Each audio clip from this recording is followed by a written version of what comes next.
Media कहता है कि जब आप चुनाव जीत जाते हो तो आप नहीं बोलते हो, और जब आप चुनाव हार जाते हो तो आप ईवीएम को दोष मढ़ते हो।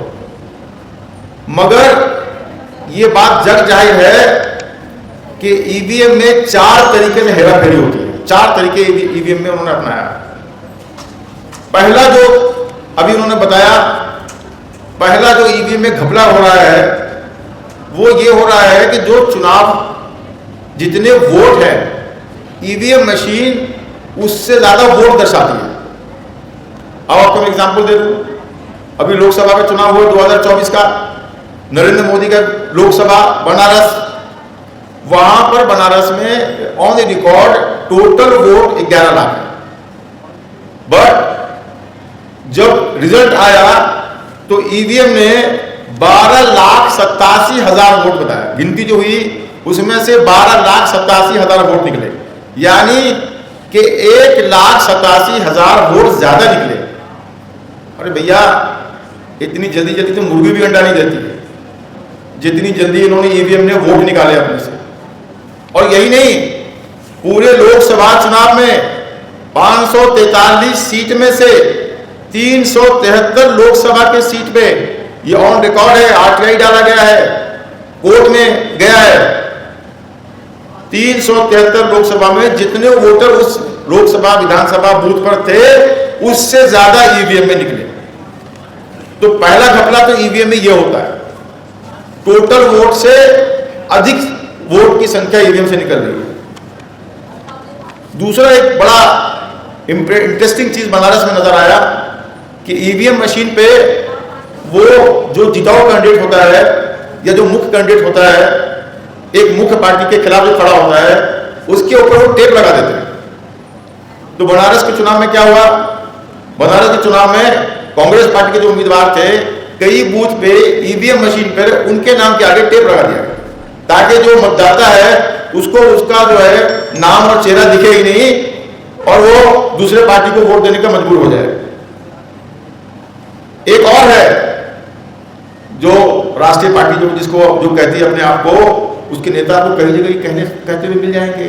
क्या कहते हैं वो? वोट किसी पर डालो जीतेगी बीजेपी, वोट किसी पर डालो जीतेगी बीजेपी। कौन कहता है? ये राष्ट्रीय पार्टी के प्रवक्ता, राष्ट्रीय पार्टी के नेता, वो ऑन रिकॉर्ड टीवी पर बैठ के बोलते हैं। और देखा गया, कंप्लेन हुआ द्वारका की, गुजरात के द्वारका में बूथ नंबर 168 एक गांव था, रानी गांव, वहां पे जो मतदाता था वो वोट जिस पर भी डाल रहा था, कांग्रेस को डाल रहा था, दूसरी पार्टी को डाल रहा था, वोट बीजेपी को जा रहा था, बाकायदा इसका रिकॉर्ड है। तीसरी चीज, एक चीज और वो करते हैं, वो ये करते हैं कि जब आप वोट देने बूथ के अंदर जाते हैं तो वो ट्रेनिंग देते हैं, इलेक्शन कमीशन ट्रेनिंग देता है, ट्रेनिंग में अधिकारी होते हैं। तो आप ध्यान दीजिएगा, जब आपके उंगली पर निशान लगाते हैं तो जब आप वोट डालने जाते हैं तो एक लास्ट में अधिकारी बैठा होता है, वो पहले मशीन दबाता है, अंदर आवाज कून सी आती है, तब बोलता है वोट डालिए, तब आप वोट डालते हैं। अभी जैसे माननीय सांसद महोदय ने बताया कि किस तरह से सरकारी अधिकारियों की मिली भगत से मिल्कीपुर चुनाव जो है वो हार गए, वो सरकारी अधिकारी की मिली भगत होती है, वो बटन दबाते ही नहीं।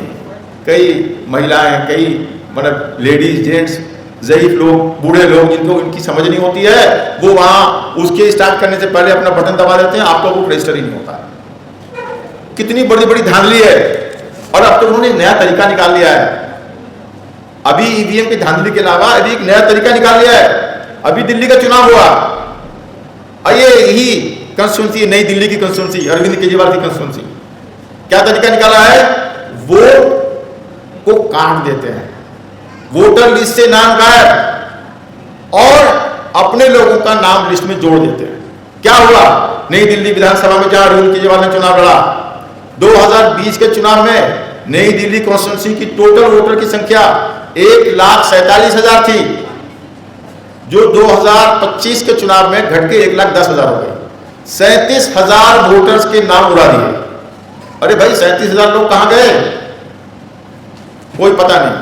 और इसी, आप ये समझिए, यहां पर सारे माननीय सांसद रहते हैं, इस इलाके में लुटियन जोन है, एक सांसद के घर से 200-200 वोट, 100-100 वोट एक ही एड्रेस पर जोड़े गए। क्या नतीजा हुआ? अरविंद केजरीवाल जो 2020 में 47,000 वोट लाए थे, वो इस चुनाव में केवल 26,000 वोट ला पाए, और जो बीजेपी पिछले चुनाव में 25,000 वोट लाई थी, वो 30,000 वोट ला करके चुनाव जीत गए। तो ये सारी ये बड़े बड़े घबरे, ये बड़ी बड़ी चीजें जग जाहिर है। और मुझे अनिल जी आ गए याद दिलाने के लिए। मैं ये कहना चाहूंगा कि आप सबको इसके लिए जागरूक होना पड़ेगा, आप सबको इसके लिए आवाज उठानी पड़ेगी, और हम लोग भी, हमारी संस्था और हम लोग जितने साथी हैं, इसके लिए आवाज जरूर उठाएंगे।